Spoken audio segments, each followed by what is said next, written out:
Hello friends, welcome back to the channel study with Praveen. तो इस video में हम लोग डिस्कस करेंगे एसएससी स्टेनोग्राफर 2022 का आपका ईस्टर्न रीजन का एग्ज़ाम स्टेटस आ गया है। तो और आगे वीडियो में हम लोग डिस्कस करेंगे कि आपका अदर रीजन का, जैसे central region, NR region, KKR region, western region, other region का एग्ज़ाम स्टेटस या एडमिट कार्ड कब तक रिलीज होगा। और वीडियो में आगे हम लोग डिस्कस करेंगे कि आपका कितना सेफ स्कोर रह सकता है ग्रेड सी और ग्रेड डी के लिए, क्योंकि बहुत सारे कैंडिडेट का क्वेरी आ रहा था कि स्किल टेस्ट देने जाना चाहिए या नहीं जाना चाहिए। तो चलिए वीडियो को शुरू करते हैं।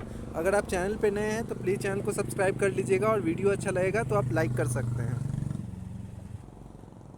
तो यहाँ पे ईस्टर्न रीजन के वेबसाइट पे आप देख सकते हैं कि आपका जो स्टेनोग्राफर का ये है वो आपका एग्ज़ाम स्टेटस ऑलरेडी आ गया है। तो जो भी कैंडिडेट ईस्टर्न रीजन से बिलोंग करते हैं वो अपना स्टेटस चेक कर सकते हैं। उसमें आपको शो करेगा कि आपका एग्ज़ाम डेट कब है और कौन से कितने टाइम में है। मैं इसका लिंक डिस्क्रिप्शन बॉक्स में दे दूंगा और आप वहां से जाकर अपना रजिस्ट्रेशन नंबर और नाम डाल के चेक कर सकते हैं। तो ईस्टर्न रीजन का आपका जो एग्ज़ाम डेट है, जैसा कि आपको पता है कि 15 और 16 फरवरी आपको ऑलरेडी पता था। तो 15 फरवरी को इंग्लिश स्टेनो होना है और आपका 16 फरवरी को हिंदी स्टेनो होना है। ग्रेड सी का जो आपका रिपोर्टिंग टाइम है ईस्टर्न रीजन का वो 7:45 है और ग्रेड डी का 12:45 है।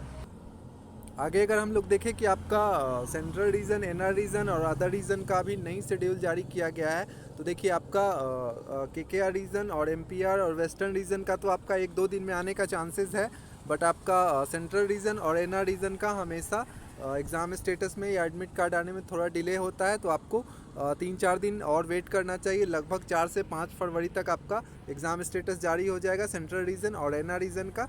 और केकेआर रीजन, वेस्टर्न रीजन का कल तक आने का बहुत ज़्यादा उम्मीद है। तो आप थोड़ा वेट कर लीजिए। जैसे ही आपका आता है तो मैं आपको अपडेट कर दूंगा इसके रिगार्डिंग।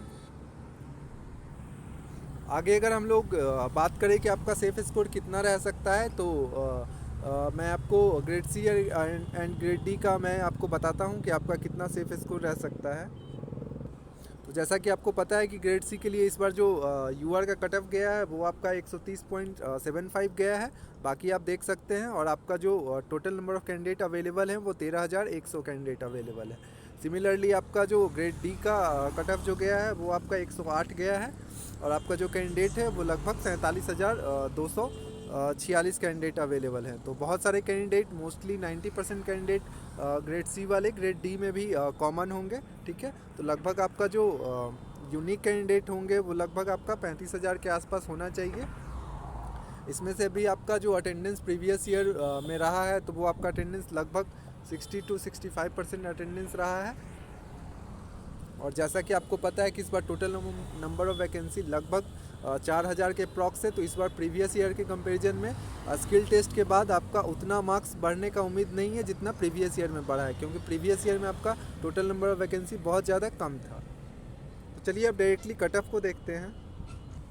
तो अगर हम लोग ग्रेड सी का कट ऑफ पे बात करें तो आपका जो यूआर का कट ऑफ रह सकता है फॉर फाइनल सिलेक्शन, ये आपका जैसा कि आपको पता है कि 25 जनवरी को आपका मार्क्स ऑलरेडी रिलीज हो गया था। तो जो यूआर का आपका कट ऑफ रह सकता है यूआर का वो 146 रह सकता है।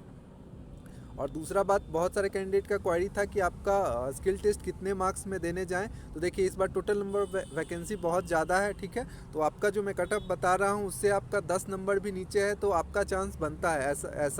ऐसा बिल्कुल भी आप सोच के मत चले कि एटलीस्ट ग्रेड सी का थोड़ा कट ऑफ हाई जाने का अनुमान है, जैसा कि मैं बता रहा हूँ। बट ग्रेड डी का आपका कट ऑफ थोड़ा लो ही रहेगा ग्रेड सी के कंपेरिजन में। तो आप डेफिनेटली, अगर स्टेनोग्राफी आपको आता है डेफिनेटली आप एग्ज़ाम देने जाइए। तो आपका ओबीसी का कट ऑफ 142 रह सकता है, ईडब्ल्यूएस का 136 रह सकता है और एससी का आपका 128 रह सकता है। सिमिलरली अगर देखा जाए तो एसटी का 122 रह सकता है और ओएच का आपका 102, एचएच का 58 और वीएच का 78 रह सकता है। अदर पीडब्ल्यूडी का 56 रह सकता है। तो ये आपका ग्रेड सी का कट ऑफ कुछ इस प्रकार रह सकता है। सिमिलरली अगर हम लोग ग्रेड डी का देखें तो आपका जो यूआर का कट ऑफ फाइनल सिलेक्शन के लिए रह सकता है वो 128 रह सकता है। 100 आपका 108 आपका कट ऑफ है। स्किल टेस्ट के बाद आपका जो फाइनल सिलेक्शन के लिए कट ऑफ रह सकता है वो 128 रह सकता है। आगे देखें ओबीसी का, तो ओबीसी का आपका क्योंकि आपका मोस्टली जो सीट्स है वो आपका ग्रेड डी में ही है, ग्रेड सी में आपका कम वैकेंसी है।